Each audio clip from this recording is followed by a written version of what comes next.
ನೀವೆಂದಾದರೂ ಆಸ್ತಿ ರಿಜಿಸ್ಟ್ರೇಷನ್ ಮಾಡಿಸಿಕೊಂಡಿದ್ದೀರಾ? ಹಾಗೆ ಆಸ್ತಿ ರಿಜಿಸ್ಟರ್ ಮಾಡಿಸಿಕೊಳ್ಳುವಾಗ ಹೆಬ್ಬೆಟ್ಟಿನ ಸಹಿ ಹಾಕಿಸಿಕೊಳ್ಳುತ್ತಾರೆ. ಅಪರಾಧ ಪತ್ತೆಗಾಗಿಯೂ ಫೋರೆನ್ಸಿಕ್ಸ್ ತಜ್ಞರು ಕೈ ಬೆರಳಿನ ಗುರುತುಗಳನ್ನು ಪಡೆದುಕೊಳ್ಳುತ್ತಾರೆ. ಕಾರಣ, ಇಷ್ಟೊಂದು ಕೋಟಿ ಜನರಿದ್ದರೂ ಒಬ್ಬ ಮನುಷ್ಯನ ಬೆರಳಿನ ಗುರುತನ್ನೇ ಹೋಲುವ ಗುರುತು ಮತ್ತೊಬ್ಬನಿದಿರುವುದಿಲ್ಲ. ಅವನ ಬೆರಳ ಗುರುತು ಅವನದೇ. ಹಲ್ಲುಗಳ ಗುರುತುಗಳು ಕೂಡ ಹಾಗೆ.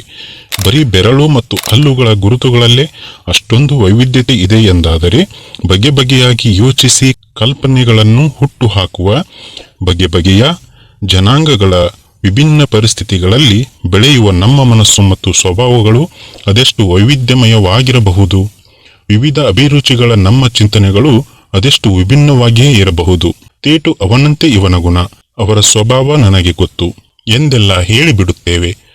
ಅದು ಎದ್ದು ಕಾಣುವ ಗುಣಗಳಲ್ಲಿ 4-6 ಅಷ್ಟೇ, ಉಳಿದಿದ್ದೆಲ್ಲ ಬೇರೆಯೇ ಆಗಿರಬಹುದಲ್ಲವೇ? ಹೊರನೋಟಕ್ಕೆ ಕಾಣುವ ಅಥವಾ ಅಂತರಂಗವನ್ನು ಬಗೆದು ನೋಡುವ ಸಾಮರ್ಥ್ಯವಿರುವವರಿಗೆ ಕೆಲವು ಸಂದರ್ಭಗಳಲ್ಲಿ ಕೆಲವು ಗುಣ ಸ್ವಭಾವಗಳು ಅರ್ಥವಾಗಬಹುದಾದರೂ ಪೂರ್ತಿಯಾಗಿ ತಿಳಿಯಲು ಎಂದಿಗೂ ಆಗದು.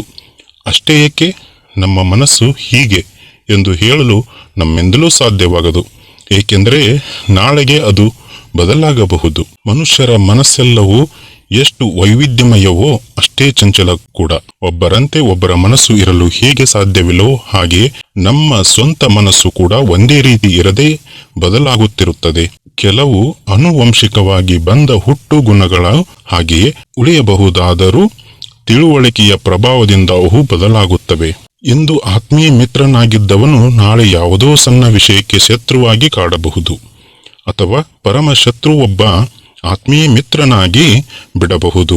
ಮನುಷ್ಯನ ಮನಸ್ಸಿನ ಬಗ್ಗೆ ಹೀಗೆ ಎಂದು ಹೇಳುವುದರ ಬದಲು ಅದು ಚಂಚಲ ಎಂದು ಮುಕ್ತವಾಗಿ ಒಪ್ಪಿಕೊಳ್ಳುವುದೇ ಒಳಿತು. ಪುರಂದರದಾಸರು ಕಡುಲೋಭಿಯಾಗಿ ಹಣ ಕೂಡಿಹುವುದು ಒಂದೇ ಬದುಕು ಎಂದು ತಿಳಿದು ಅದಕ್ಕಾಗಿ ಗಳಿಗೆಯನ್ನು ವ್ಯರ್ಥ ಮಾಡದೆ ಕಳೆದವರು. ಮನ ಪರಿವರ್ತನೆಯಾಗುವ ಒಂದೇ ಒಂದು ಘಟನೆ ಅವರು ಅಷ್ಟು ದಿನ ಕೂಡಿಟ್ಟ ಸಂಪತ್ತನ್ನು ಸಂಪೂರ್ಣವಾಗಿ ದಾನ ಮಾಡಿ ವಿರಕ್ತಿಯೆಡೆಗೆ ಮನಸ್ಸನ್ನು ಹೊರಳಿಸಿ ದೇವರ ಕೀರ್ತನೆಗಳನ್ನು ರಚನೆ ಮಾಡುತ್ತಾ ಹಾಡುತ್ತಾ ಬದುಕನ್ನು ಕಳೆಯುವಂತೆ ಮಾಡಿತು. ಬರೀ ಸಂಪತ್ತನ್ನೇ ವೃದ್ಧಿ ಮಾಡುವ ಕಡೆಗಿದ್ದ ಅವರ ಲೋಭ ಪೀಡಿತ ಮನಸ್ಸು ಲೋಕ ಕಲ್ಯಾಣದ ಚಿಂತನೆಗಳಿಗಾಗಿ ಬದಲಾಗಿ ಹೋದವು. ಯಾರಿಗಾದರೂ 10 ರೂಪಾಯಿ ಕೈ ಎತ್ತಿ ದಾನ ಮಾಡುವುದೇ ಕಷ್ಟ. ಹಾಗಿರುವಾಗ ಎಲ್ಲವನ್ನೂ ತೊರೆಯುವ ಮನಸ್ಸು ಅವರಿಗೆ ಬಂದುದಾದರೂ ಹೇಗೆ? ನಿಜ ಜೀವನದಲ್ಲಿ ಮನುಷ್ಯ ಒಬ್ಬ ಅದ್ಭುತವಾದ ನಾಟಕಕಾರ. ಬುದ್ಧಿ ಬರತೊಡಗಿದಂತೆ ಒಳಗೊಂದು ಹೊರಗೊಂದು ಕಪಟ ನಾಟಕವಾಡತೊಡಗುವ ಅವನ ಈ ನಾಟಕ ಕೊನೆಗೊಳ್ಳುವುದು ಅವನ ಸತ್ತ ಮೇಲೆಯೇ. ಇಡೀ ವಿಶ್ವದಲ್ಲಿ ಒಬ್ಬನೇ ಒಬ್ಬ ಮನುಷ್ಯ ಕೂಡ ತನ್ನ ಮನಸ್ಸನ್ನು ತೆರೆದಿಟ್ಟು ತೋರಿಸುತ್ತಾನೆ ಎನ್ನುವುದನ್ನು ನಂಬುವುದೂ ಕಷ್ಟ. ಬಣ್ಣ ಬಣ್ಣದ ಮುಖವಾಡ ಧರಿಸುವುದರಲ್ಲಿ ಅವನೇ ಸಾಟಿ. ಕೆಲವರು ಕಮ್ಮಿ, ಕೆಲವರು ಜಾಸ್ತಿ ಅಷ್ಟೇ. ಯಾರಾದರೂ ಪೂರ್ತಿಯಾಗಿ ನನ್ನ ಮನಸ್ಸನ್ನು ತೆರೆದಿಟ್ಟು ತೋರಿಸುತ್ತೇನೆ ಎಂದರೆ ಅದು ಎಲ್ಲಕ್ಕಿಂತ ದೊಡ್ಡ ಕಪಟ ನಾಟಕ. ಧನ್ಯವಾದಗಳು.